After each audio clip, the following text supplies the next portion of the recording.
बाजारातून आणलेला आमरस किंवा तो टीन किंवा ती बॉटल किंवा ते प्रॉडक्ट असतं ते आपण आणतो ते साधारणपणे 1 वर्ष, 1.5 वर्ष, 2 वर्षापर्यंत टिकतं.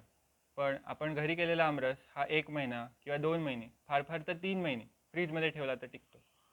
पण असं काय होतं की त्याच्यामुळे आपला आमरस फक्त 3च महिने टिकतो आणि त्यांनी पॅक केलेला आमरस 1-2 वर्ष, 2 वर्षापर्यंत राहू शकतो. मग आपण असं घरी काय करू शकतो किंवा काय केल्यामुळे हे होतं हे आपण आज जाणून घेणार आहोत. काय प्रोसेसिंग आहे ह्याच्या पाठीमागे हे जाणून घेणार आहोत. सगळ्यात महत्त्वाचा मुद्दा आहे ह्याच्यात की ह्याच्यामागे प्रोसेसिंग काय आहे. तर पहिल्यांदा हा जो रस असतो हा उकळलेला असतो, म्हणजे त्याचं स्टरलायझेशन झालेलं असतं.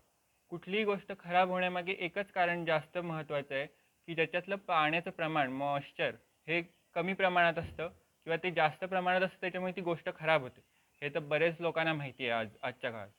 सो ते ह्याच्यात काय होतं की ते प्रोसेसिंग केल्यामुळे, तो उकळल्यामुळे त्याच्यातलं मॉइश्चर कंटेंट कमी होतं. त्याच्यात तयार होणारे वर्म्स असतील किंवा मोल्ड्स असतील त्याचं प्रमाण निग्लिजिबल होतं आणि तो प्रिझर्वेशनसाठी रेडी राहतो. दुसरी गोष्ट आहे ह्याच्यातली पॅकेजिंगची. पॅकेजिंग ह्याच्यात इम्पॉर्टंट रोल प्ले करतं. ह्याच्यात महत्त्वाचा भाग आहे पॅकेजिंग हा. पॅकेजिंग जितकं चांगलं असेल, जितकं एअरटाईट असेल, आता एअरटाईट किंवा हवाबंद कंटेनर हे आपण भरपूर ठिकाणी गोष्टी ऐकतो. भरपूर पॅकेजिंगमध्ये ह्या गोष्टी इन्क्लूड केलेल्या असतात. तर त्याचं प्रमुख कारण आहे हवाबंद या शब्दातच त्याचा अर्थ आहे. हवाबंद म्हणजे काय की ऑक्सिजनचं त्याच्याशी संबंध नाही किंवा बाहेरच्या हवेशी त्याच्याशी संबंध नाही. तर ते एअरटाईट कंटेनर जे असतात किंवा जे टीन पॅक केलेले असतात ते कम्प्लिटली निर्वात पोकळी किंवा ज्याला आपण म्हणतो की non vacuum container, non vacuum packaging असतं त्यांचं. एकतर ते ओव्हरफ्लो करून कंटेनर भरलेले असतात, अदरवाईज त्याच्यातला व्हॅक्यूम काढून घेतलेला असतो. ही 2 महत्त्वाची कारणे आहेत. आणि तिसरं कारण म्हणजे ते तुम्ही प्रॉडक्ट कसं स्टोअर करताय, ह्याही गोष्टीला खूप जास्त महत्त्व आहे. ते त्याच्यासाठी तुम्ही कुठलं पॅकेजिंगचं मटेरियल यूज करताय. आता उदाहरणार्थ काच. काच ही आपल्या पूर्वांपार चालत आलेली प्रथा आहे. तर पूर्वांपार चालत आलेली स्टोरेजची मेथड आहे.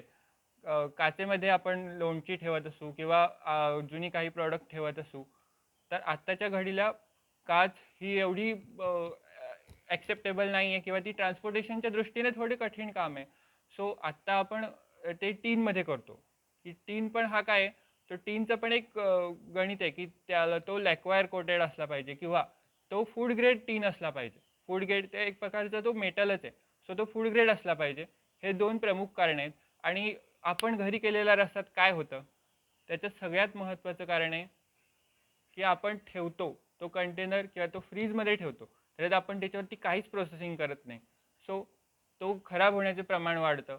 तर ट्राय करा, तुम्हाला जर रस जास्त काळ ठेवायचा असेल तर एक गोष्ट ट्राय करा की तो तुम्ही डीफ्रीजमध्ये ठेवाल किंवा फ्रीजच्या वरच्या खणात ठेवाल, फ्रीझरमध्ये ठेवाल की जेणेकरून तो जास्त काळ टिकेल. आणि दुसरी महत्त्वाची गोष्ट म्हणजे ज्या कंटेनरमध्ये, ज्या ह्याच्यामध्ये तुम्ही ते प्रोडक्ट ठेवताय ते एअरटाईट असलं पाहिजे. सो त्यानेकरून ते जास्त त्याचं शेल्फ लाईफ वाढू शकते. पण आपण घरी केलेला रस किंवा हा असा स्टोअर करू शकतो. सो दुसरं त्याचं एक टिप आहे की तुम्ही तो ट्राय करा की जास्त सॉलिड स्टेटमध्ये ठेवाल. तो डिफ्रीज झालाच पाहिजे, तर तो जास्त काळ टिकेल, ह्याच्यात काही शंका नाही. दुसरं त्याच्यातलं एक टिप आहे की त्याच्यात थोडीशी साखर ॲड करा, त्यानेकरून आणि मीठ ॲड करा. काही प्रमाणात मीठ ॲड केल्याने आणि साखर ॲड केल्याने ह्याचं शेल्फ लाईफ जास्त वाढण्याचे चान्सेस आहेत. थँक्यू. याच गोष्टींसाठी पुढे सबस्क्राईब करा आणि बेल आयकॉनला नक्की क्लिक करा. नवीन नवीन गोष्टी तुमच्यासाठी नक्कीच घेऊन येत आहे. नवीन एक सिरीज चालू करतो आहे याच विषयावर आधारित. लवकरच त्याचे अपडेट आपण आपल्याबरोबर शेअर केले जातील. धन्यवाद.